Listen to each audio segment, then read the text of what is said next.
Sosok pria bersama Dewi Astutik saat ditangkap di Kamboja, ternyata pacar WN Pakistan.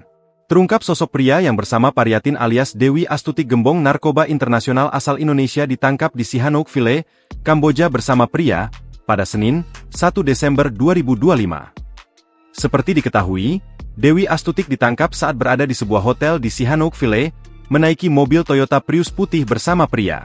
Pria tersebut ternyata pacar Dewi Astutik yang merupakan warga negara Pakistan yang kerap dipanggil Abdul Halim.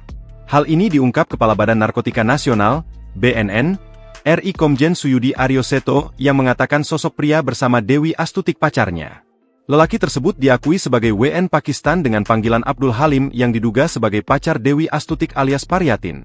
Ungkapnya kepada wartawan Rabu, 3 Desember 2025. Menurutnya, identitas lelaki masih terus dilakukan penyelidikan oleh Pol Kamboja. Komjen Suyudi menegaskan Dewi Astutik merupakan DPO negara Korea Selatan. Saat ini BNN juga melakukan koordinasi dengan Kejaksaan Korea pasca tertangkapnya Iqbal WNI rekrutan Dewi Astutik di Jeju, Korea, oleh Bea Cukai Korsel. Download Tribun X sekarang, menghadirkan lokal menjadi Indonesia.